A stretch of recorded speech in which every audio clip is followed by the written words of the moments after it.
नमस्कार, स्वागत है आपका प्रदेश के नंबर 1 और सबसे भरोसेमंद news channel India news Haryana में। मैं हूं आपके साथ अतुल प्रताप सिंह। चुनावी रण का बिगुल इस वक्त बजता हुआ। बड़ौदा के रण में कौन यहां पर बाजी मारेगा ये तो भविष्य बताएगा, लेकिन फिलहाल बड़ौदा उपचुनाव के नामांकन का जो समय था वो समाप्त हो चुका है। तीनों पार्टियों के उम्मीदवारों ने अपना नामांकन दाखिल कर दिया है।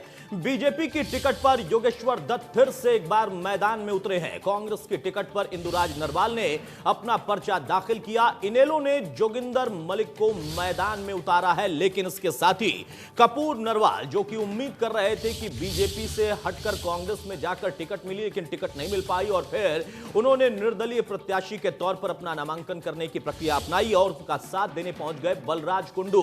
महम में जो खुद ही निर्दलीय उतर चुके हैं। बहरहाल अब सबसे बड़ी बात यह थी कि जो टिकट की टेंशन थी वो खत्म हो चुकी है, क्योंकि सुबह से ही लगातार अब बारी थी कांग्रेस और उसके साथ साथ इनेलो की, क्योंकि बीजेपी ने रात में ही अपने उम्मीदवार की घोषणा कर दी थी। ये तीन तस्वीरें आप देखिए, बीजेपी से योगेश्वर दत्त, कांग्रेस से इंदुराज नरवाल और जोगिंदर मलिक इनेलो से पहुंचे अपना नामांकन दाखिल करने के लिए। और सभी के साथ जो पार्टी के शीर्ष नेता थे वो भी उनके साथ मौजूद थे। खुद देखिए यहां पर कांग्रेस की तरफ से पूर्व मुख्यमंत्री भूपेंद्र सिंह हुड्डा, शैलजा, ये सभी वहां पर नामांकन के वक्त पर मौजूद रहे। इनेलो का भी जब टिकट वहां पर फाइनल हो गया और उसके बाद नामांकन करने के लिए पहुंचे जोगिंदर मलिक, तो अभय चौटाला की मौजूदगी और उसके साथ साथ पहली तस्वीर आप देख रहे हैं योगेश्वर दत्त की। योगेश्वर दत्त पर एक बार फिर से भरोसा जताया है पार्टी ने और खुद उनकी जो भावना थी उसका ख्याल रखते हुए, उसका सम्मान करते हुए पार्टी के शीर्ष नेतृत्व ने उनके नाम पर आखिरकार कल ही मोहर लगा दी। अब नामांकन खत्म हो चुका है। अब चुनावी प्रक्रिया आगे बढ़ती हुई और फिर फैसला करेगी आम जनता बड़ौदा की, क्योंकि दावा सभी कर रहे, सभी ने अपनी तरफ से बहुत सोच समझकर, जांच परख कर ऐसे प्रत्याशी को मैदान में उतारा और उसी के आधार पर वो जीत का दावा भी कर रहे हैं, दमखम भर रहे हैं। सवाल इसी बात का कि अब प्रचार के बाद जब प्रक्रिया वो शुरू होगी जिसमें जनादेश मिलता है, जनता की सहभागिता होती है, तो वहां पर किस प्रत्याशी को प्यार मिलता है जनता का, किस पार्टी पर भरोसा है। क्योंकि अब यहां पर देखिए, अगर बीजेपी के हम गणित को समझे तो पुराने चुनावी दौर में जहां 75 पार का नारा लेकर बीजेपी मैदान में उतरी थी, लेकिन सरकार बनी बीजेपी और जेजेपी की। अब यहां पर दोनों दल एक साथ हैं, उनके समर्थन का एक प्रत्याशी है, तो आंकड़ा उनका क्या हो सकता है और तस्वीर कितनी बदल सकती है, पलट सकती है, वो भी अपने आप में एक चर्चा का विषय है। कांग्रेस का कहना है कि हमारा ये गढ़ था और हम इस गढ़ को बरकरार रखेंगे और ना सिर्फ बरकरार रखेंगे बल्कि अच्छे मार्जिन से जीत दर्ज करेंगे। लेकिन इससे इतर अगर इनेलो की हम बात करें तो अभय चौटाला ने कहा कि असल में ये गढ़ हमारा था, ना कि किसी और का, और इस बार ये साबित भी होगा। इधर नामांकन के बाद योगेश्वर दत्त ने बड़ौदा की जनता के साथ अपील की, बातचीत की और जीत का दावा भी किया। योगेश्वर दत्त से हमारे सहयोगी देवेंद्र भारद्वाज ने खास बातचीत की, सुनिए। किस तरह से आप जनता के बीच आप गए हैं, क्या मांग है जनता की? बहुत उत्साह है जनता में। मैं स्पेशल दिल्ली से और के लिए बहुत बढ़िया, धन्यवाद आपका बहुत बहुत धन्यवाद। आइए, जनता में बहुत उत्साह है और तो एक ही मत है बस जनता का कि इस बार यहाँ से कमल खिलाना है। ये बड़ौदा की जनता ने मन बनाया कि ये बड़ौदा जनता चुनाव है और विकास के साथ जाना है। 4 साल सरकार के रहेंगे और यहाँ बहुत ज्यादा मतों से भारतीय जनता पार्टी कमल खिलाएगी। खेल के मैदान के बाद राजनीतिक मैदान में, क्योंकि पहला भी अनुभव और अब जीत का शेर राजनीतिक मैदान में देखेंगे किस तरह से? देखिए, काफी खेल और राजनीति काफी अलग चीजें हैं। इसमें बस हमारा एक ही मकसद है, लोगों की सेवा करना, समाज सेवा करना और जो परेशानी है। योगेश्वर का यही कहना है कि जनता की इस बार जो मांग है उस मांग के अनुरूप ही और विकास के मुद्दे पर वो चुनाव के मैदान में है। बड़ौदा से कैमरामैन जगदीश तोमर के साथ देवेंद्र भारद्वाज, इंडिया न्यूज। बहरहाल तो कमल खिलेगा, खिलकर रहेगा, यह दावा योगेश्वर का है। पार्टी भी यही कह रहे हैं और पार्टी के तमाम दिग्गज नेता, प्रदेश अध्यक्ष हो या फिर तमाम सांसद, तमाम विधायक, वो भी यही कह रहे हैं कि बड़ौदा की जनता एक बार फिर से कमल पर ही भरोसा करेगी। लेकिन सवाल इस बात का है कि क्या वाकई मौजूदा परिस्थितियां दूसरे दलों के हिसाब से भी कोई ऐसा प्लेटफॉर्म तैयार कर रही हैं, क्योंकि दावे में उनके भी कमी नहीं है। बीजेपी ने फिर से पहलवान योगेश्वर दत्त पर ही भरोसा जताया है, तो वहां पर कांग्रेस और इनेलो की बात करें तो बहुत सोच समझकर अपनी रणनीति के हिसाब से उन्होंने उम्मीदवार तय किया। लेकिन असल में जो तय करना है वो बड़ौदा की जनता को तय करना है। बहुत लंबा वक्त कोरोना काल का, और उसमें देखिए अब जब चुनावी बयार बह रही है और बड़ौदा से ही ये अपने आप में हरियाणा के अलग अलग जगहों या फिर कहें प्रदेश के बाहर अन्य राज्यों में भी जहां पर अब चुनाव होने हैं, उपचुनाव हैं, उन जगहों पर भी इसका एक मैसेज जाएगा। हमारे साथ राजेंद्र जादौन साहब हैं, वरिष्ठ पत्रकार, बहुत स्वागत है जादौन साहब आपका। हमारे साथ अमित नेहरा जी हैं, वरिष्ठ पत्रकार, बहुत स्वागत है नेहरा साहब आपका। और केसी मलकानिया साहब भी हमारे साथ हैं, बहुत स्वागत है मलकानिया साहब आपका। सबसे पहले मलकानिया साहब, पहली प्रतिक्रिया तो मैं यही चाहूंगा, बड़ौदा के रण में कौन दिख रहा है जिसकी रणभेदी सबसे ज्यादा हुंकार भर रही? क्योंकि सोच समझकर अंत समय में दो पार्टियों ने अपने उम्मीदवारों को तय किया, नामांकन करा दिया, और एक दिन पहले बीजेपी अपने उम्मीदवार को तय करती है और खिलाड़ी पर भरोसा करने के साथ धनखड़ साहब कह रहे हैं कि हमारे लिए खिलाड़ियों का सम्मान सर्वोपरि। आम जनता का क्या मूड है, क्या मिजाज है? जब भी उपचुनाव होता है तो जो सत्तारूढ़ पार्टी है वो अपना पूरा जोर लगाती है, और जहां चुनाव हो रहा वो वहां की जनता भी ये सोचती है कि अगर हम सत्ता पार्टी के उम्मीदवार को विजयी बनाएंगे तो हमारे क्षेत्र का विकास होगा। वो इतना जुआ नहीं खोलना चाहते कि हम अपोजिशन के उम्मीदवार को जिताएं, परंतु यह सीट जो है वो कांग्रेस के कृष्ण हुड्डा ने जीती थी और उनके निधन से ही ये खाली हुई है। तो कांग्रेस भी काफी समय से लगातार इस सीट से जीतती आ रही है। पहले हुड्डा जी तो कलोई से जीतते थे, परंतु भूपेंद्र सिंह हुड्डा जी ने जब 2005 में चुनाव लड़ना था, सीएम बने थे, तो उनके लिए सीट खाली की थी। तो उसके बाद हुड्डा जी ने अपना पूरा जोर लगाया कि इन्हें बड़ौदा से जिता जाए। जी जी जी मलकानिया साहब अपनी बात पूरी करें। इस कारण जो है वो भाजपा की जो स्थिति है वो अच्छी है, और परंतु कांग्रेस भी टक्कर देने के मूड में है। इन लोगों का भी इसमें दबदबा है, मालिक वोट भी अच्छे हैं, परंतु देखना है कि पिछली बार बहुत कम वोट 3000 के करीब ही इन लोग ले पाई थी, तो वो कितना सुधार कर पाती है, ये अपना अस्तित्व स्थापित कर सकती है, कितने कहां तक जाती है, ये देखने की बात है। नहीं, बड़ा दिलचस्प आपने कहा कि जब भी उपचुनाव होता है तो वहां पर जो एज में होता है वो सत्ताधारी पार्टी होती है, लेकिन इसी से इतर, मैं उस पर बाद में आपसे सवाल लूंगा, बाकी मेहमानों से भी सवाल लूंगा। हमने देखा है सेमीफाइनल से इन चुनावों को जोड़ा जाता है, कहते हैं यहां से संकेत मिलेगा तो फाइनल हम खेल भी लेंगे और फाइनल में हम पहुंचेंगे भी, लेकिन अगर वहां पर सत्ताधारी दल का प्रभुत्व नहीं दिखता है, परिणाम नहीं आ पाता है, तब विपक्ष कहता है कि देखिए भाई फाइनल में हम जा चुके हैं, ये तो हार गए सेमीफाइनल। और अगर वो जीत जाते हैं, यानी सत्ता पक्ष जीत जाता है, तो ये कहते हैं तंत्र का दुरुपयोग हो गया। तो राजनीति में आप लोग तमाम वरिष्ठ पत्रकारों को अनुभव है कि इन दोनों ही बातों को कब कहां पर फिट कराना है, इसके लिए वो तैयार रहते हैं। जादौन साहब, आपकी प्रतिक्रिया इसी पर, तीनों कैंडिडेट, और साथ में एक सवाल ये भी कि जिस तरीके से अब परिस्थितियां बनी हैं उसमें एक सवाल उठ रहा जिसका जिक्र किया यहां पर मलकानिया साहब ने कि स्मृति हुड्डा की पत्नी और उनके बेटे भी उम्मीदवार के तौर पर दावा कर रहे थे। क्यों आखिर उनसे किनारा किया है पार्टी ने? क्योंकि जब खबर यह आई कि आज इनेलो ने अचानक से उनके घर के बगल में दफ्तर बना लिया तो यह चर्चा आम हो गई कि उनकी भी नजर उन पर है, लेकिन उनका भी अलग कैंडिडेट, कांग्रेस का भी अलग कैंडिडेट।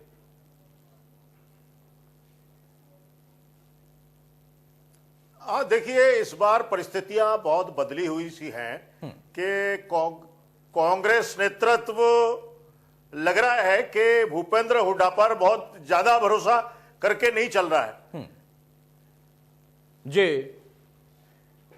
कुछ इस तरह की परिस्थितियां हैं, आंतरिक स्थिति के जो है वो कि कांग्रेस नेतृत्व को लग रहा है कि गुटबाजी को कंट्रोल करने के लिए जी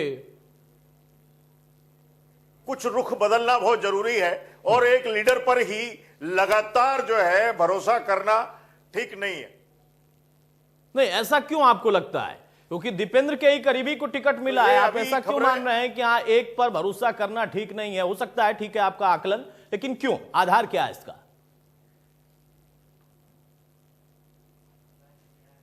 नहीं, आप देखिए कि अभी जो है राहुल गांधी आए थे रैली लेके, जो पंजाब से उन्होंने हरियाणा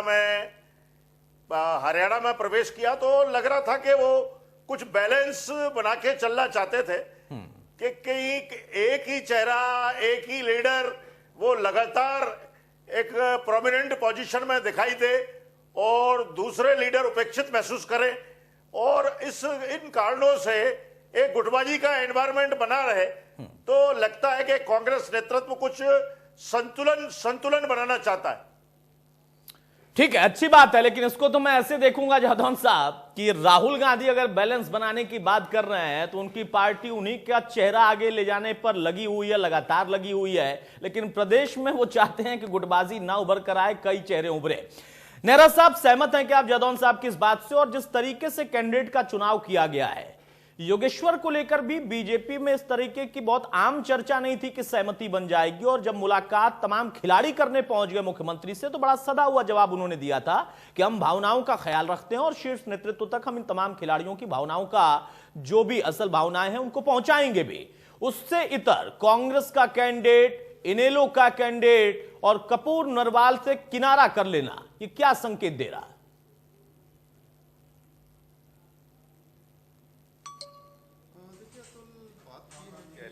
अब कांग्रेस की राजनीति वो राजनीति नहीं रही जो काफी साल पहले होती थी। उस समय क्या होता था कि कांग्रेस खुद गुटबाजी को बढ़ावा देती थी, ठीक है, आंतरिक गुटबाजी। तो उसका मकसद ये होता था कि पक्ष भी हमारा और विपक्ष भी हमारा जी। उससे असली विपक्ष है उसकी आवाज दब जाया करती थी, क्योंकि लोग जो जनता है वो उसी में फंस के रह जाती, भाई कांग्रेस में ही दो फाड़ होगी, कांग्रेस में विरोध में स्वर है। तो उससे क्या होता था कि जो सारा स्पेस है वो कांग्रेस ही ले लेती थी। जो मुख्य विपक्ष है, जो उसकी भूमिका होनी चाहिए थी, वो नहीं हो पाती थी। ये कांग्रेस की एक शुरू से रणनीति रही है ये। अब समय बदला है, अब क्या है कि एक बड़ा विपक्षी दल सामने है कांग्रेस के, तो ये चीजें संभव नहीं है। अगर हम प्रदेश की राजनीति देखें, अगर हम प्रदेश की राजनीति देखें, शुरू से इतिहास देखें कांग्रेस का, जी, तो उसमें देखिए बंसीलाल जब थे पीक पे तो भजनलाल जी आए, भजनलाल जी ज्यादा मुकर रहे, फिर जब भजनलाल जी मुकर रहे तो फिर बंसीलाल जी आए, फिर हुड्डा आ गए, फिर भजनलाल, फिर कुलदीप बिश्नोई, तो इस तरह का चलता रहा है इनमें। तो लेकिन अब जो कांग्रेस की स्थिति है, तो मुझे नहीं लगता कि भूपेंद्र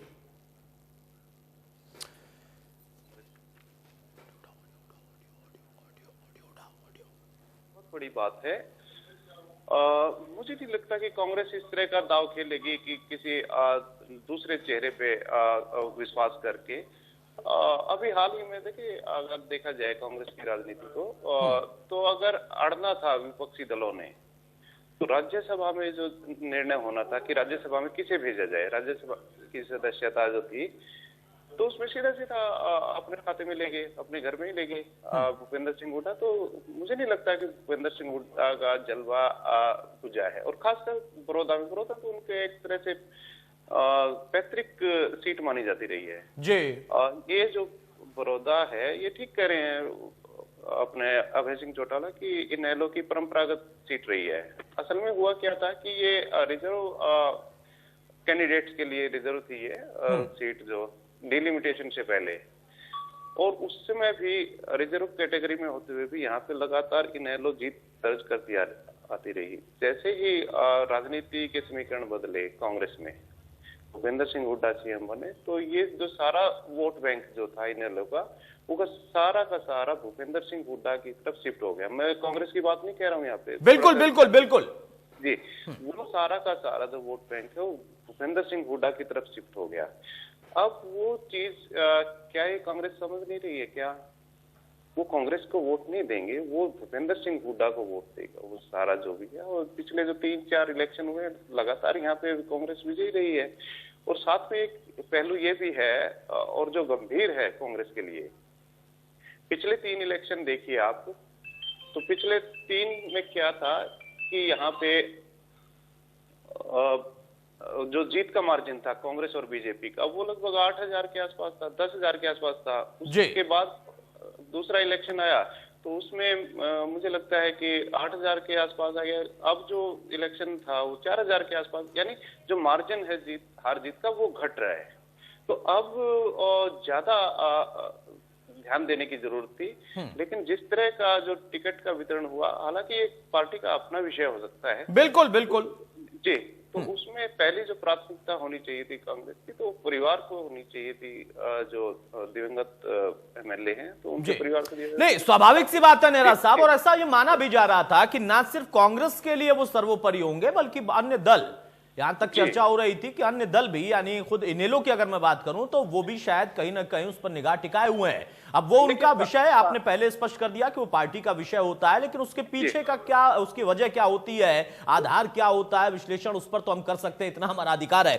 हमारे साथ आप तीनों बने रहिए। इस बीच में मेरे सहयोगी देवेंद्र भारद्वाज बड़ौदा से सीधे जुड़ रहे हैं। देवेंद्र, मैं आपका रुख कर रहा हूं, अब रण में उतरने के लिए तैयार है प्रत्याशी, नामांकन का दौर भी खत्म हुआ, समय भी खत्म हुआ और नामांकन कर भी दिया, दावा भी हमने सुन लिया।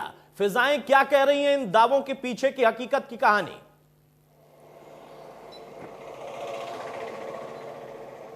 देखिए, बिल्कुल अतुल, जिस तरह से आज तमाम उम्मीदवारों ने अपना नामांकन दाखिल किया और यहाँ दिग्गजों का एक बड़ा जमावड़ा देखने को मिला, चाहे भूपेंद्र सिंह हुड्डा हो, चाहे इसके अलावा ओपी धनखड़ हो, संजीव बालियान हो, केंद्रीय मंत्री, यानी कि बीजेपी, कांग्रेस, तमाम दोनों ही पार्टियों के से तमाम बड़े नेता यहाँ देखने को मिले और अपने अपने उम्मीदवार के जीत का दावा यहाँ करते हुए नजर आए। इस बीच सबसे बड़ी बात यह है कि जिस तरह से इंदु राज को यहाँ से कांग्रेस का उम्मीदवार बनाया गया है और योगेश्वर दत्त जो पहले ही सीट से एक बार चुनाव लड़ चुके हैं लेकिन हार उनके हाथ लगी थी, लेकिन इस बार एक बार फिर बीजेपी ने उन पर विश्वास जताया है और आज जिस तरह से पूरी पार्टी की तरफ से जो नेता यहाँ पहुंचे हुए थे वो बाकायदा खिलाड़ी के नाम पर और यहाँ के विकास के नाम पर इस इलेक्शन को आगे ले जाना चाहते हैं, इस चुनाव प्रचार को आगे बढ़ाना चाहते हैं। लेकिन दूसरी तरफ कांग्रेस है, कांग्रेस बीजेपी के जो कार्यकाल में विकास कार्यों का जो बीजेपी दावा कर रही थी उनको बिल्कुल नकारते हुए जनता के बीच उन बातों को लेकर है कि विकास कांग्रेस ने अपने राज में किया था, लेकिन यहाँ बीजेपी ने जुमले दिए हैं, किसान अध्यादेश है, इन तमाम बातों को लेकर कांग्रेस अपने मैदान में है, चुनावी मैदान में है, प्रचार में जुटी हुई है। आज दीपेंद्र हुड्डा और भूपेंद्र सिंह हुड्डा आज यहाँ नामांकन के कार्यक्रम में पहुंचे थे, खुद बाकायदा इंदुराज के साथ अंदर गए और इसके साथ साथ बीजेपी के जो बड़े नेता थे, ओपी धनखड़ हो, रामविलास शर्मा हो, संजीव बालियान हो, इसके अलावा तमाम जो सांसद और विधायक वहां मौजूद रहे। लेकिन इसके अलावा इनेलो की तरफ से भी जो उम्मीदवार जोगिंदर सिंह मलिक को बनाया गया है, तो कहीं ना कहीं इनेलो भी अपनी जगह अब एक बार फिर नहीं, स्वाभाविक है देवेंद्र की कोई भी अपनी जगह छोड़ने के लिए ऐसे तैयार नहीं होता। अगर ऐसे तैयार हो जाए तो फिर वो राजनीति क्या है, और राजनीति की तो दिग्गज खिलाड़ी हैं अलग अलग पार्टियां। लेकिन अब यहां पर प्रश्न उठता है कि चलिए, कैंडिडेट उनको तय करना था, ये उनका अधिकार था, उन्होंने जो समझा, जो सोचा उसके आधार पर तय किया। बारी जब जनता की आती है तो वहां पर वो अपने हिसाब से आकलन करती है। एक तरफ होता है कि हां समर्थक होते हैं हर दल के, हर नेता के, लेकिन उसी में कुछ लोगों का अपना एक हिडन वोट भी होता है। अगर हम बड़ौदा के इस वक्त के माहौल की बात करें तो क्या चीजें हैं कैंडिडेट वाइज, मैं मुद्दों पर नहीं जा रहा अभी कि कौन सा मुद्दा होगा, किसान बिल होगा तो उसका लाभ मिलेगा, नुकसान होगा, या बड़ौदा के और कुछ मुद्दे, उन सबसे छोड़ दीजिए। कैंडिडेट बहुत अहम हो जाते हैं ऐसे चुनावों में, वहां पर क्या चर्चा हो रही है? दावे तो हमने सुन लिए।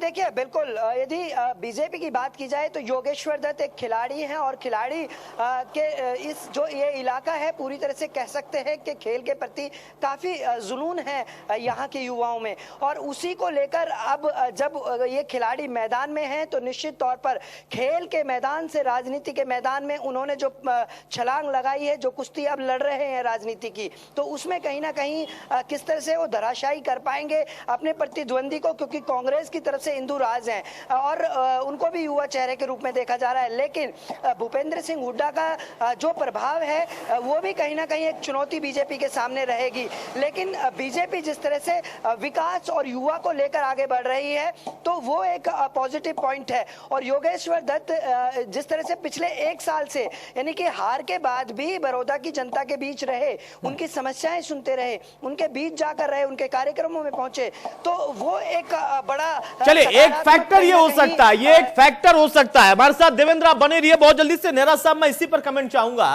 राजनीति के इस खेल में तीनों में से कौन सा खिलाड़ी आपको भारी लग रहा है? मैं सिर्फ योगेश्वर की बात नहीं कर रहा, वो खिलाड़ी हैं लेकिन अब वो राजनीति के खिलाड़ी हो चुके हैं, तो तीनों ही उनके सामने जो दो और हैं वो भी खिलाड़ी या निर्दलीय भी खिलाड़ियों के तौर पर ही होंगे।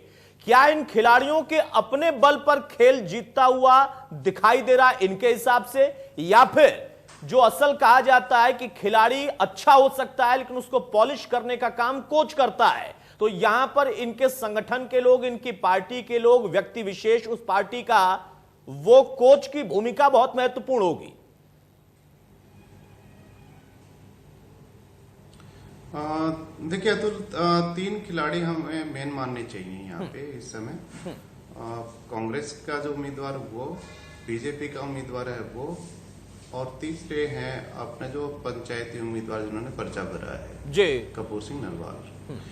अब देखिए 2 पार्टियां जो राष्ट्रीय पार्टियां हैं, अगर उन दोनों जो प्लेयर हैं, जो दोनों मैं कहूँगा कैंडिडेट हैं, उनकी बैक से अगर पार्टी की बैक हट जाए, खासकर जो अपने पहलवान है योगेश्वर दत्त, उनकी बैक अगर बीजेपी ना करे, बीजेपी की सपोर्ट ना करे, तो उनका बहुत ज्यादा वजूद नहीं है। ठीक है, खुद का वोट बैंक कितना हम नहीं मान सकते।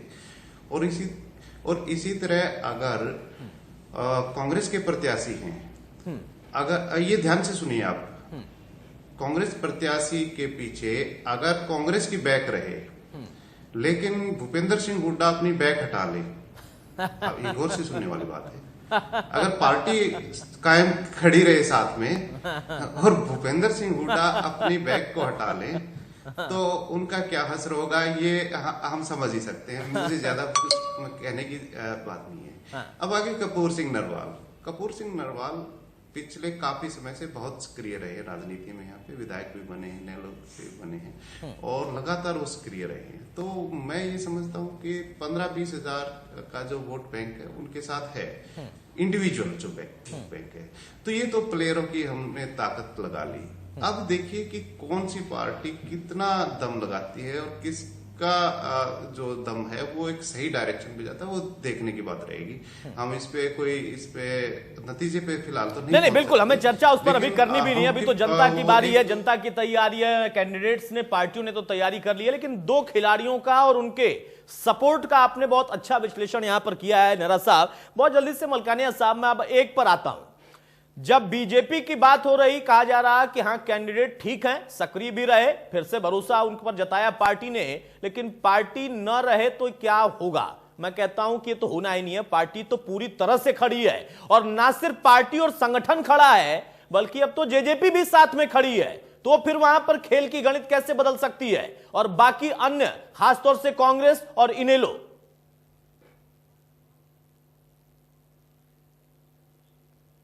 देखो इस बार ऐसा लगता है कि सब पार्टियां जो है इस चुनाव को सीरियसली ले रही है, क्योंकि अधिकतर उपचुनावों को कोई भी पार्टी इतना सीरियस नहीं लेती है। परंतु अब इस चुनाव में सभी पार्टियों ने लास्ट मोमेंट तक इंतजार किया। भाजपा जो है नामांकन पत्र भरने के एक दिन पहले ही अपना कैंडिडेट घोषित कर सकी। ठीक है। और दूसरी ओर कांग्रेस ने जो है और इन लोगों ने आज अपने कैंडिडेट घोषित किए। तो भाजपा जो है वो सीरियसली ले रही है, उसकी पूरी टीम लगी है। दूसरी ओर हुड्डा की प्रतिष्ठा भी यहाँ दांव पर है, और कांग्रेस अध्यक्ष, हरियाणा कांग्रेस अध्यक्ष शैलजा ने साफ तौर पर कह दिया कि ये जो कैंडिडेट है ये हुड्डा की पसंद है, इसलिए हुड्डा को अपनी प्रतिष्ठा बचाने के लिए पूरा जोर लगाना पड़ेगा। अब इस बार जो टक्कर है कांग्रेस और भाजपा के बीच में, परंतु इन लोग जो है वो मलिक वोट भी यहाँ काफी है और अपनी स्थिति को सुधारने की कोशिश करेगी। और ये जो टक्कर है कांग्रेस और भाजपा के बीच कांटे की होगी, क्योंकि पहले डाउट था कि शायद योगेश्वर दत्त को दोबारा टिकट दिया जाए, क्योंकि 2-3 नाम और चल रहे थे। परंतु लास्ट मोमेंट पे कुछ खिलाड़ी जो हैं वो सीएम को मिले और उन्होंने कहा कि योगेश्वर दत्त को आजमाया जाए और एक बार फिर टिकट दिया जाए, क्योंकि वो इलाके में, अपने इलाके में सक्रिय रहे, इसलिए लगता है कि उनकी पॉपुलरिटी काफी है। परंतु हुड्डा की पॉपुलरिटी भी कम नहीं है और वो भी पूरा जोर लगाएंगे और कांग्रेस और भाजपा के बीच में कड़ी टक्कर होगी। चलिए, आप दोनों के बीच में ही टक्कर मान रहे हैं मलकानिया साहब, आप दोनों का ही नाम ले रहे हैं कि बीजेपी प्लस कांग्रेस, यानी यही दो आमने सामने है। लेकिन मैं फिर से कहूंगा कि हम इसमें कोई भी आकलन उस तरीके का ना करें। हकीकत कई बार ऐसा होता है, लेकिन फिर तकलीफ पहुंचती है बाकी अन्य को, वो चाहे निर्दलीय ही क्यों ना सही। वो कहते हैं कि भाई हम भी पूरे दमखम से लड़ रहे हैं तो हमें उनका भी स्वागत करना चाहिए। हम कहेंगे कि हाँ, आखिरी तक वो दमखम से लड़ रहे हैं और उसका फिर नतीजा जनता को देना है। लेकिन जादौन साहब, जैसा आपने कहा कि कांग्रेस की रणनीति कुछ और इस पर दिख रही है, उसको जिस तरीके से अपने शब्दों में जवाब दिया है, अपना विश्लेषण किया है नेहरा साहब ने, मेरा सवाल उसमें यह है कि चलिए मैंने मान लिया कि आपने जो कहा वो सही, तो वहां पर फिर हुड्डा साहब का वहां पहुंचना और फिर उसके बाद उनका ना होना या होना, उस पर अगर हम चर्चा करें तो आपको लगता है कि व्यवहारिक होगा? क्योंकि अगर वो वहां पर पहुंच के भी नहीं पहुंचे हैं तो फिर नहीं लगता कि कांग्रेस का वो दमखम दिखेगा जो नेहरा साहब कह रहे हैं कि हो सकता है कैंडिडेट बहुत मजबूत हो सकता है पार्टी भी बहुत मजबूत हो, लेकिन क्षेत्र में कई बार नाम या प्रदेश में कई बार एक चेहरा बहुत मजबूत होता है।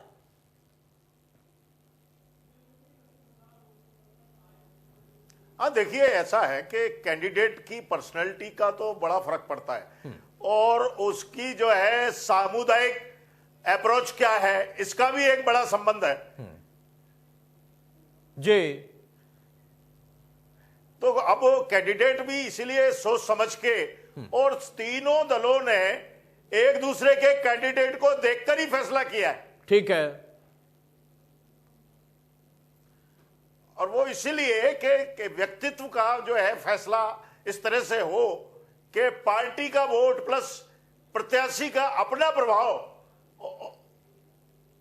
और उसमें प्रत्याशी का जो अपना निजी प्रभाव है उसको भी जो है एक तरह से पार्टी के हित में यूटिलाइज किया जा सके।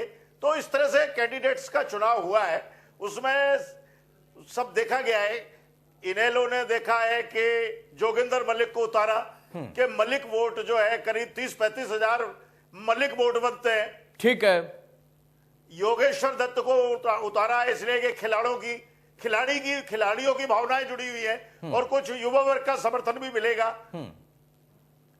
और वो पहले से क्षेत्र में काम करते रहे हैं और पिछले चुनाव में वो कम मार्जिन से हारे हैं, करीब 4-5 हजार वोट का ही अंतर था। बिल्कुल बिल्कुल। अब जो हुड्डा का गढ़ कहा जाता है और जहां जातीय समीकरण बड़ी जोर शोर से प्रचारित किए जाते हैं, वहां भी अगर 5,000 वोटों से हार हुई है तो यह भी एक बड़ी चुनौती खड़ी कर दी थी उन्होंने। लेकिन इस बार भारतीय जनता पार्टी के लिए जो माइनस पॉइंट है वो है कृषि कानून। ठीक है, चलिए कृषि कानून यानी एक मुद्दा आप कह रहे हैं कि ये बीजेपी के लिए हो सकता है कि माइनस पॉइंट हो, लेकिन मैं इसको दूसरे तरीके से देखता हूं जादौन साहब। यहां पर बीजेपी के लिए प्लस पॉइंट तो जेजेपी भी है ना, क्योंकि अगर 4-5 हजार वोटों का अंतर पिछली बार था तो वो क्यों था, उसमें एक अलग पार्टी की भी भूमिका थी। अब यहां पर अगर वो दोनों प्लस में आ जाते हैं या एक साथ हो जाते हैं तो वो अंतर गैप जो है वो भर भी सकते हैं। कितना भर पाएंगे देखना होगा, या बढ़त कितनी बढ़ा देंगे ये भी देखना होगा। अब मुद्दों पर तो अभी हम क्या ही जाएं, बहुत सारे मुद्दे हैं। जैसा आपने एक का जिक्र किया है, बीजेपी कह रही है कि अब हमने समझा लिया है भाई कानून किसानों के हक का है, बाकी दल कह रहे हैं कि हक का नहीं है। यह मुद्दा कितना चल पाएगा तो अलग फैक्टर है। बहुत जल्दी से नेहरा साहब एक सवाल मैं आपसे लेना चाहूंगा। जो बात यहां पर मलकानिया साहब ने कही, आपने भी अपनी तरफ से उसका विश्लेषण किया और जादौन साहब भी कह रहे हैं, मुद्दों पर अभी हम ना ही जाएं तो बेहतर है। इस बार पूरे प्रकरण में दो चीज है, एक कि वो परिवार उससे किसी को कैंडिडेट ना चुना जाना, जो कि अपनी तरफ से दो दावे हो रहे थे कि माता को मिल जाए यानी दिवंगत कृष्णमूर्ति हुड्डा की पत्नी को या फिर उनके बेटे को, वो दोनों नहीं हुआ। इसके पीछे की वजह क्या लगती है? क्योंकि अक्सर देखा गया और खास तौर से कि अगर इस तरीके का कोई घटनाक्रम होता है और वो सीट खाली होती है, चुनाव होता है, तो वहां पर सिंपैथी का एक फैक्टर होता है तमाम प्रदेशों में। वो माना जाता है कि नहीं उसका बड़ा प्रभाव होता है।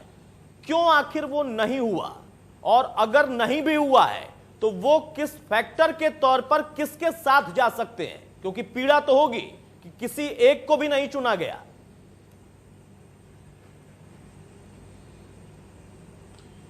देखिए अतुल, इसका जवाब तो पॉलिटिकल पार्टियां ही दे सकती हैं अच्छी तरह से, क्योंकि ये उनका डिसीजन है। हाँ, हम इस पे थोड़ा सा विचार विमर्श कर सकते हैं। देखिए, आपने जो कहा कि सिंपैथी, जो एक ये भावना होती है कि हमने 5 साल तक इस परिवार को हमारी बातों सौंपी थी, ठीक है, नीति निर्धारक ये रहेंगे, तो ये होता है कि बाकी जो कार्यकाल होता है वो भी उसी परिवार को सौंप दिया जाए। एक ये आम धारणा है जी, और इसको फॉलो किया जाता रहा है काफी हद तक, एक परंपरा सी रही है। और कमाल की बात यह है कि जो 2018 में इलेक्शन हुआ था, आपको ध्यान हो, 2019 की बात है मेरे ख्याल से, ये जींद उपचुनाव जो हुआ था, तो उसमें तो इतना कमाल हो गया था कि दूसरे दल ने आगे बढ़ के उस कैंडिडेट के परिवार को टिकट थमा दी थी। बिल्कुल बिल्कुल बिल्कुल, आपको ध्यान होगा। बिल्कुल बिल्कुल ध्यान है भाई। जिस पार्टी का वो कैंडिडेट था, उसकी पार्टी की बजाय दूसरी पार्टी ने आगे बढ़ के उस परिवार के सदस्य को अपनी टिकट दे दी थी। तो ये जादू चलता है और लोगों में ये रहता है कि चलो भाई बचा हुआ अभी कार्यकाल इन्हीं को सौंप दें, लेकिन यहाँ पे ये चीज नहीं हो पाई। तो इसके लिए तो पहली बात तो ये कि पॉलिटिकल पार्टियां ही बता सकती ऐसा क्यों नहीं हुआ। हम ये कह सकते हैं कि जैसा यहाँ जो दिवंगत एमएलए थे हुड्डा जी, तो उनका खुद का रसूख बहुत अच्छा था, पंचायती आदमी थे और निर्विवाद रूप से वो एक पंचायती आदमी थे, लेकिन उनके परिवार में इस तरह की चीजें नहीं आ पाई। उनका जो पुत्र है उनकी विरासत को नहीं संभाल पाया, जितनी बड़ी वो उनके हस्ती थे। तो पार्टियों में थोड़ी सी हिचक थी उनके बेटे को टिकट देने में। हाँ, 2 चीजें चली थी, या तो दिवंगत की पत्नी को दे दी जाए या बेटे की बहू को दे दी जाए परिवार में महिलाओं को, लेकिन इस पे बात आगे नहीं बढ़ पाई। तो इस पे तो और ज्यादा क्या विचार कर सकते। बहरहाल चलिए, ये भी उनका विषय आपने बार बार कहा और इसका एक उदाहरण आपने दिया। देखिए, आज भी उसके संकेत मिले थे जब ये चर्चा हुई कि यहाँ कार्यालय बगल में खुला है, तो उसके संकेत मिले थे कि जींद वाला शायद दोहराया जा सकता है, लेकिन ऐसा नहीं हुआ। कारण क्या हो सकता था? एक आपने जरूर गिना दिया है कि विरासत को उस तरीके से संभाल नहीं पाए परिवार के लोग, शायद ये वजह होगी, लेकिन वो फैक्टर कितना हिडन तौर पर काम करेगा ये भी अपने आप में एक सवाल है। मलकानिया साहब, अब यहां पर प्रश्न ये उठता है कि एक तरफ ये 3 कैंडिडेट, 3 पार्टियां, इसमें से एक का सबसे पहले मैं जवाब चाहूंगा और उसी से जोड़कर फिर मैं निर्दलीय पर जाऊंगा। सवाल ये कि इस बार बीजेपी और जेजेपी जो फैक्टर है वो कितना ज्यादा घातक हो सकता है वो विपक्षी दलों के लिए, या जिसका जिक्र कर रहे हैं जादौन साहब की एक मुद्दा है, उस मुद्दे पर ये उनके ऊपर उल्टा पड़ जाएगा, आपको लगता है क्या? और अगर बीजेपी जेजेपी प्लस में इस बार हैं, साथ में हैं, तो वो फिर जो गैप था पिछली बार बीजेपी के कैंडिडेट का, क्या उसको भर सकते हैं या उससे आगे कहीं ज्यादा आगे बढ़ सकते हैं? हाँ, देखो, जो पार्टी जेजेपी है उसका भी जनाधार खासा अच्छा है और भाजपा का भी जनाधार है, परंतु जेजेपी अपने वोट को कितना कन्वर्ट भाजपा की तरफ कर सकती है वो बहुत मायने रखता है। क्या सारे अपने वोट को भाजपा के खाते में ले जा सकती है? अगर ऐसा होता है तो जीत निश्चित है और काफी मार्जिन से हो सकती है, परंतु ये जरूरी नहीं है कि सारे वोट जो जेजेपी के हैं वो भाजपा के खाते में चले जाए। कई बार जो है आम जनता जो है वो उम्मीदवार को भी देखती है और पार्टी को भी देखती है। तो पिछली बार जो उम्मीदवार था वो जेजेपी का था, कुछ लोगों ने जेजेपी पार्टी को वोट दिए, कुछ लोगों ने उसके उम्मीदवार को दिए, और यही हाल भाजपा का था। परंतु कुछ ना कुछ फायदा तो होगा और जेजेपी के जो वोट हैं वो अवश्य भाजपा में जाएंगे और भाजपा की स्थिति से सुधरेगी। और दूसरी ओर जो कांग्रेस है वो भी किसी से कम नहीं। मैंने कहा कि इन लोग ही अपने दमखम से उतरी है और उसने मलिक को इसलिए उतारा है कि मलिक वोट जो है वो हमारे खाते में आए। वहां जहां कांग्रेस है, कांग्रेस का में एक निर्दलीय उम्मीदवार उतरा है जो कांग्रेस कई टिकट चाहता था, तो इससे कांग्रेस से कुछ वोट कर सकते हैं, परंतु हुड्डा के प्रभाव को नकारा नहीं जा सकता। और जो शैलजा जी अभी हैं वो भी उनके साथ है। इस प्रकार सभी पार्टियों का जो संतुलन है वो ठीक है, उन्होंने अपना संतुलन बनाकर रखा है। लेकिन आपने एक बात जो कही मलकानिया साहब कि कपूर नरवाल की अगर हम बात करें, जो कि कांग्रेस से टिकट की फिराक में थे, उम्मीद कर रहे थे और आखिरी समय तक उम्मीद कर रहे थे, जब उम्मीद नहीं पूरी हो पाई तब वो गए निर्दलीय के तौर पर नामांकन करने और उनका समर्थन करने, नामांकन में भी पहुंचकर समर्थन करने वहां पर दिखाई दिए बलराज कुंडू, महम वाले कुंडू साहब पहुंच गए। खुद उनके साथ हुआ था, टिकट नहीं मिला, लेकिन उसका नतीजा क्या निकला ये हमने देखा, आपने देखा। अब वो वहां पर अगर पहुंच रहे हैं, इसको आप किस तरीके से जोड़कर देखेंगे उस चुनाव से और इस मौजूदा जो चुनाव होना है?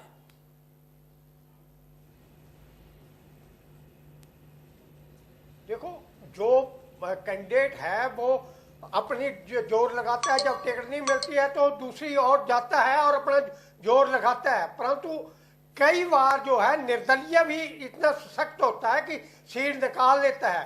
परंतु यहाँ हालात जो हैं वो कुछ भिन्न हैं और हुड्डा जी का अपना प्रभाव है। कांग्रेस जो है कुछ अच्छी स्थिति में है, इतनी खराब स्थिति नहीं है कि इन जो आजाद उम्मीदवार है वो सीट को किसी तरह से डिस्टर्ब कर सके। कुछ ना कुछ चोट तो अवश्य पहुंचेगी कांग्रेस से, इस उम्मीदवार से, और बलराज कुंडू का भी प्रभाव उसमें जाएगा। चलिए, थोड़ा ही सही लेकिन प्रभाव तो होगा और उसी प्रभाव से हो सकता है कि कुछ का नुकसान हो जाए। उस नुकसान की भरपाई वो कैसे करेंगे या नुकसान होने नहीं देंगे, ये उन पार्टियों को, उनके कैंडिडेट्स को तय करना है, उनके संगठन के लोगों को तय करना है। जादौन साहब, इनेलो फैक्टर और उनका जो दावा है, चौटाला साहब को हमने सुना, अभय चौटाला ने जो कहा, इसके कुछ दिन पहले हमने ओपी सिंह चौटाला को कुछ बातें कहते हुए सुना था कि कैसे वो इनेलो को मजबूत करेंगे, और उन्होंने बहुत सारी बातें ऐसी कही जिससे कहीं ना कहीं दुष्यंत को जोड़ने की वो कोशिश कर रहे थे। वो खैर अलग फैक्टर है, लेकिन आज की स्थिति में इस चुनाव में इनेलो को आप कहां पर देखते हैं कि हां ये इनकी मजबूत कड़ी है और ये अपनी परंपरागत सीट ठोक कर वापस ले सकते हैं, या फिर अपनी रणनीति से अपने कैंडिडेट के उस पर ये वापस ले सकते हैं, या इनके लिए यहां पर सबसे ज्यादा चुनौती है ये इनके लूपहोल्स हैं? जादौन साहब, देखिए, इनेलो की स्थिति में ये गठबंधन होने के बाद भारतीय जनता पार्टी और जननायक जनता पार्टी का गठबंधन होने के बाद और सरकार के 1 साल के कामकाज के बाद स्थिति में थोड़ा सुधार तो हुआ है कि इनेलो ने जिस तरह से अपना जनाधार गंवा दिया था उसमें कुछ वापसी हुई है जी। और उस समय जो चुनाव हुआ था, हाँ। जो जननायक जनता पार्टी के कैंडिडेट ने अच्छे वोट लिए, वो इसलिए लिए कि उस समय वो एंटी बीजेपी, एंटी कांग्रेस, ठीक है, प्लैंक पर चुनाव लड़ रहे थे वो। आज वो बीजेपी के साथ खड़े हुए हैं, तो बीजेपी का जो विरोधी वोट है जी, तो बीजेपी का विरोधी वोट या तो कांग्रेस में जाएगा या वो इनेलो में जाएगा। और जो परंपरागत जो इनेलो से जुड़ा हुआ मतदाता था, जो जननायक जनता पार्टी के साथ चला गया था, उसकी वापसी इनेलो की तरफ हो सकती है। ठीक है, अब यहां पर दो फैक्टर, एक तरफ देखिए कि इनेलो की परंपरागत सीट, और जैसा इसके पहले नेहरा साहब ने बताया था कि असल में एक दौर में आते आते वो परंपरागत सीट, वो परंपरागत वोटर्स कैसे भूपेंद्र सिंह हुड्डा से जुड़ते चले गए, कांग्रेस की बात नहीं, भूपेंद्र सिंह हुड्डा से जुड़ते चले गए, शिफ्ट होते चले गए उनके साथ। क्या वहां पर कोई बदलाव आएगा? क्योंकि एक तरफ दिवंगत स्वर्गीय जो कृष्णमूर्ति हुड्डा, उनका अपना प्रभाव था, और प्लस दूसरे हुड्डा साहब का भी प्रभाव, कांग्रेस को इससे मजबूती मिली थी। लेकिन अब यहां पर वो चीजें खत्म है, लेकिन एक फैक्टर अभी भी है, उसमें कितना बदलाव हो पाएगा हम देखेंगे कि इनेलो में कितनी ज्यादा इसको लेकर ऊर्जा आ पाई है, संगठन के तौर पर कौन कितना सक्रिय हो पाया है। नेहरा साहब, आपका आकलन क्या है इनेलो के हिसाब से? क्योंकि जो दावा होता है मैं उस पर नहीं जाता, हमारा काम है हम उस अधिकार के तहत, अपने कर्तव्य के तहत उसको सुनते हैं, अपने दर्शकों को सुनाते हैं, वो अलग विषय है। लेकिन दावा तो हमने ये देखा है कि अगर कहीं 300 सीटें और तमाम पार्टियां लड़ रही हैं तो सब कहती हैं जो 300 पर नहीं भी लड़ रही होती हैं वो कहती हैं 300 पर हम ही जीत रहे हैं। तो ये तो एक राजनीतिक एंगल होता है, दावा होता है। लेकिन अगर इनेलो के दावे की हम बात करें तो परंपरागत सीट में बहुत कुछ खोने के बाद कितना बचा है जिसको आज की मौजूदा स्थिति में जेजेपी के बीजेपी के साथ सरकार में होने के बाद वो बदलाव के तौर पर धरातल पर उतार देंगे?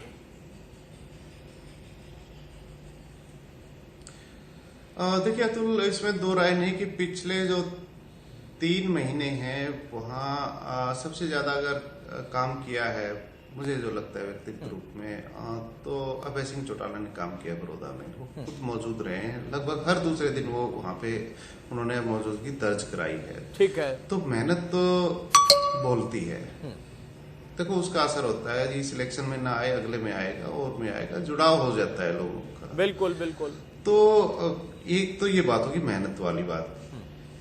कई चीज ऐसी होती हैं जिसपे हम चर्चा कर सकते हैं, वो थ्योरिटिकल होती है लेकिन प्रैक्टिकल नहीं होती हैं। थ्योरिटिकल मैं आपको बताना चाहता हूं, जैसे बार बार एक बात उभर के आ रही है कि मलिक को वोट दे दिया, मलिक गोत्र के व्यक्ति को इनेलो ने वोट दे दिया। तो उसका ये है गुणा भाग थ्योरिटिकल कि मलिक गोत्र इनको वोट दे देंगे। समझे मेरी बात? मलिक गोत्र के यहाँ पे टोटल यहाँ पे 54 गांव है इस विधानसभा में, और 54 में से 16 जो गांव है वो मलिक गोत्र के हैं। तो इसका मतलब तो काफी सारे वोट आ जाएंगे, बिल्कुल बिल्कुल गुणा किया जाए। लेकिन अगर यही फार्मूला बीजेपी पे लागू किया जाए, बीजेपी ने एक ब्राह्मण कैंडिडेट को अपनी टिकट दी है जी, तो ब्राह्मणों के सारे वोट आने चाहिए बीजेपी को, लेकिन गैर ब्राह्मण कहाँ जाएंगे?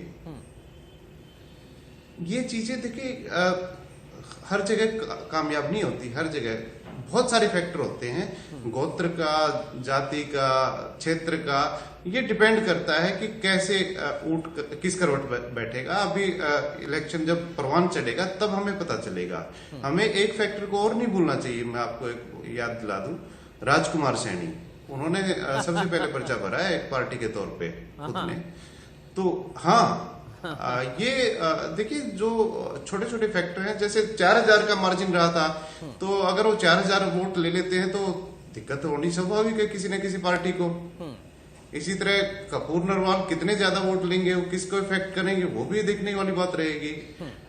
इनेलो का जो कैंडिडेट है वो कितने वोट लेगा, वो किसको हर्ट करेगा, ये बहुत सारी चीजें हैं जो आगे कुछ दिन में तय होगा कि किसका भाग्य किधर जाएगा। तो फिलहाल आज के दिन तो इतना हम नहीं कह सकते, चर्चा नहीं कर सकते। ठीक है, नहीं चर्चा तो देखिए, चर्चा तो मेरा साहब हम करते हैं और करेंगे, और इसलिए करेंगे क्योंकि हम जब दावे सुनते हैं ना तो उस दावे से कई कई घंटे हम चर्चा कर सकते हैं कि दावे का आधार क्या है। लेकिन आपने कहा बहुत सारे हिडन फैक्टर होते हैं, आपने सैनी का नाम लिया, आपने कहा जिस तरीके से कि अगर उनकी कुछ भी भूमिका हो जाती है तो कहीं ना कहीं तो उसका नुकसान होगा।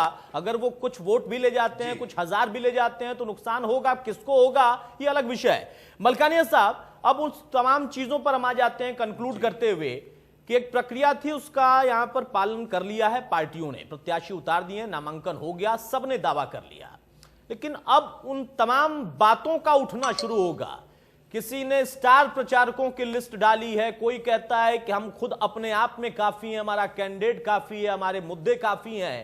लेकिन असल में बड़ौदा और पिछले कुछ चुनाव को लेकर जोड़कर हम देखें तो वो कौन से वाकई फैक्टर वहां पर काम कर पाए?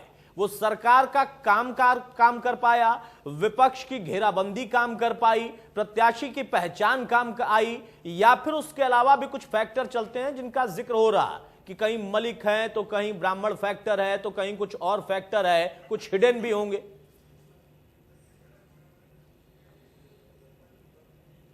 देखो, जब भी पार्टी चुनाव में उतरती है तो अपना एजेंडा लेकर जाती है, परंतु जो जनता है वो वोट देने से पहले कैंडिडेट को भी देखती है और पार्टी को भी देखती है। जब से हरियाणा बनना है 1967 में, तब कांग्रेस पार्टी सत्ता में आई थी। उसके पहले 10 साल तक 10 चुनाव हुए और उसमें कांग्रेस का भी प्रभुत्व रहा और इन लोगों का भी दबदबा रहा। कृपा राम पुनिया आईएएस थे, वो त्याग पत्र देकर चुनाव मैदान में उतरे और वो मंत्री भी रहे। इस तरह दूसरे बंसीलाल गवर्नमेंट के मंत्री में भी दूसरे जो उनके कैंडिडेट थे वो मंत्री बने। तो ये जो लोग हैं जब चुनाव में जाते हैं तो अपने सरकार की उपलब्धियां और अपनी उपलब्धियां भी गिनाते हैं, परंतु ये जो चुनाव है ये जो है सरकार की उपलब्धियों को भी गिनाएगा और उसकी विफलता को भी विपक्ष गिनाएगा। जो भाजपा सत्तारूढ़ पार्टी है जब मैदान में जाएगी तो यही कहेगी हम विकास के नाम पर चुनाव लड़ रहे हैं, हमने इतना विकास किया है। और जो किसानों को गुमराह किया जा रहा है कृषि बिल के नाम पर वो बिल्कुल गलत है। हमने किसानों के हक में ये कानून लाया है और इससे किसानों का फायदा होगा, परंतु जो कांग्रेस है या दूसरे विपक्षी दल है वो कहते हैं कि इससे जो आपसा आरती और किसान का भाईचारा था, जिसको आरती को ये अपना एटीएम समझते थे, वो खत्म हो जाएगा। आरती अपने दुख तकलीफ में कहां से जाकर एकदम पैसे उठाएगा, बैंक एकदम पैसे नहीं देता। इसलिए ये जो कानून है वो गलत है, आरतियों को और किसानों को जुड़ा नहीं होना चाहिए। ऐसे कई फैक्टर हैं जो चुनाव ठीक है, वो तो नतीजे के बाद देखिए उनका विश्लेषण होगा। अगर बीजेपी के पक्ष में तो फिर देखिए क्या क्या बोला जाएगा और वाकई उसका एक मैसेज जाएगा। अगर नहीं गया बीजेपी के पक्ष में तो फिर क्या बातें होंगी और फिर वहां पर विपक्ष कैसे कहेगा और किस मुद्दे पर कहेगा कि हाँ विपक्ष में फला पार्टी को क्यों वोट मिले हैं या उनको जीत क्यों मिली है, ये भविष्य की बात है। मलकानिया साहब एक सवाल और, राजकुमार सैनी का जिक्र किया यहां पर नेरा साहब ने। राजकुमार सैनी इसके पहले भी कई बार लीक से हटकर मैदान में आ चुके या अपने लोगों को उतार चुके, लेकिन उसका कितना आप फैक्टर आज देख रहे हैं कि प्रभावी हो सकता है? वो पॉइंट, वो चेहरा, वो नाम, उनकी पार्टी, वो अपने आप में अभी भी कितने बड़े फैक्टर के तौर पर या कम से कम इतना कि किसी एक को तो बड़ा नुकसान पहुंचा सकते हैं, आप मानते हैं? राजकुमार सैनी साहब का जो है वो अतीत ऐसा रहा है कि उन्होंने कई पार्टियां बदली है और उन्होंने अपनी पार्टी के बरखलाफ भी बगावत की है, तो इसलिए उनका इतना प्रभाव नहीं है। परंतु नुकसान तो हाँ एक छोटा से छोटा कैंडिडेट भी पहुंचा सकता है, थोड़ा बहुत नुकसान तो पहुंचाएंगे ही, परंतु ये आप ये समझे कि वो बदलाव कर देंगे या उनका कोई मत ऐसा है कि किसी तरफ चल जाएगा और वो पासा पलटेगा, ऐसा नहीं है। थोड़ा बहुत प्रभाव हो सकता है। चलिए, थोड़ा बहुत प्रभाव जरूर होगा, उससे हम इनकार भी नहीं कर सकते हैं, लेकिन बहुत बड़ा फैक्टर है ये भी अपने आप में बहुत तर्कसंगत नहीं है। जादौन साहब, मेरा सवाल सिर्फ इतना आपसे, आपका खुद का आकलन क्या है कि कोरोना काल के बाद अब चुनाव की बारी, अलग अलग राज्यों में चुनाव या कई जगहों पर उपचुनाव, उसमें हरियाणा में बड़ौदा का रण, उस रण से कौन सा फैक्टर वाकई उभर कर आएगा अगर परिणाम इस तरीके का होता है सत्ता पक्ष के हक में या फिर विपक्ष के, किसी भी विपक्ष की पार्टी के उनके हक में, वहां से फिर किस तरीके के संकेत निकल सकते हैं?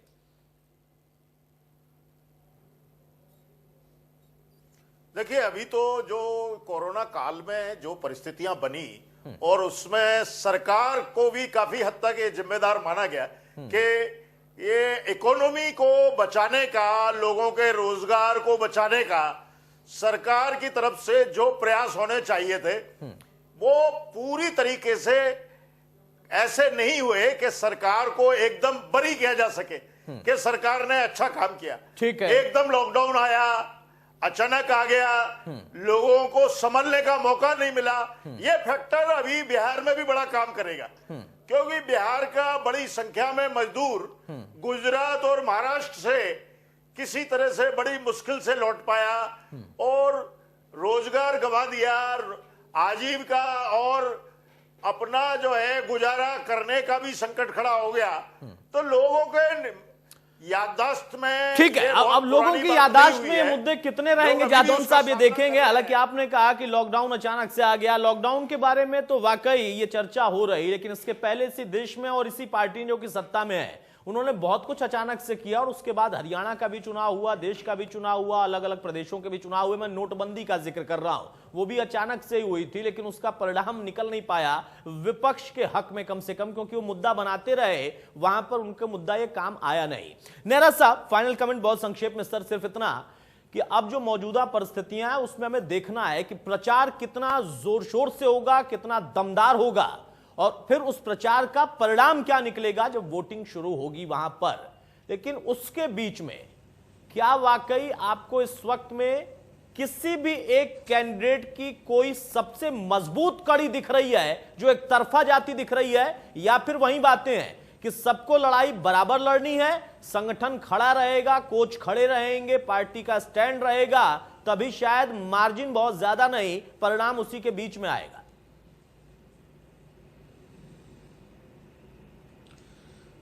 देखिए अतुल, जो एक आम चुनाव होते हैं और उपचुनाव होते हैं उसमें बहुत फर्क होता है। अभी आपने जो जिक्र किया था, जैसे कोरोना काल का किया था, नोटबंदी का किया था और इस तरह का किया था, ठीक है, तो एक बहुत बड़े चुनाव को तो वो इफेक्ट करते हैं। जैसे आपने जिक्र किया ना बिहार का चुनाव, तो बिहार के पूरे चुनाव पे तो वो असर डाल सकते हैं, लेकिन जो उपचुनाव होता है और वो भी विधानसभा का खासकर, तो उसमें क्या होता है कि सभी पार्टियां अपनी पूरी ऊर्जा उसमें झोंक देती है और उसके साथ साथ मैन टू मैन मार्किंग होती है। भाई रिश्तेदारियों के भी होते हैं प्रेशर, बहुत सारे प्रेशर होते हैं, तो मतदाता ये नहीं समझ पाता कि मुद्दे क्या हैं। मतदाता के सामने सिर्फ ये विकल्प होता है कि मुझे वोट किधर डालना है। जो प्रेशर डाल रहे हैं, किसका ज्यादा प्रेशर में सहन करूं, तो ये चीजें उपचुनाव में मुझे नहीं लगता कि एक पैरामीटर बन सकती हैं, एक पैमाना बन सकती हैं कि मुद्दा क्या था। मुद्दा मेरा साहब ये अपने आप में बहुत व्यवहारिक आपका जवाब है, लेकिन उतना ही व्यवहारिक जवाब यादव साहब का भी था, इसलिए क्योंकि अगर देखिए बिहार में जो कुछ हुआ, राष्ट्रीय स्तर का मुद्दा कि लॉकडाउन, वो कारक हो सकता है, असर डाल सकता है। तो देखिएगा अगर यहां पर भी कोई विपक्षी खेमा जीत गया ना, तो सबसे पहले यही कहेगा देखो लॉकडाउन के लिए जो हमने कहा था उसी का नतीजा है ये, तो वो अपने आप में उसे मुद्दा मान लेते हैं। और अगर नहीं बन पाया तो वो कहेंगे नहीं, सत्ता ने अपना देखिए दुरुपयोग कर लिया। तो इसके लिए हम तैयार रहेंगे, उस दिन तक जो है सुनेंगे उनके दावे, और परिणाम तक भी हम देखेंगे कि कैसे कैसे सुर बदलते हैं। बहुत शुक्रिया जादौन साहब आपका, मलकानिया साहब आपका और अमित नेहरा साहब आपका। तो बड़ौदा के रण में फिलहाल प्रत्याशी मैदान में उतर गए हैं, नामांकन की प्रक्रिया खत्म हो गई, समय खत्म हो गया और सबने अब दावा कर दिया है कि जीत हमारी होगी। लेकिन जीत हमारी होगी के पीछे भी जनता भी है। उस जनता के मन में क्या है, जरा उस पर भी विचार करें, क्योंकि अभी प्रचार की बारी है। नमस्कार।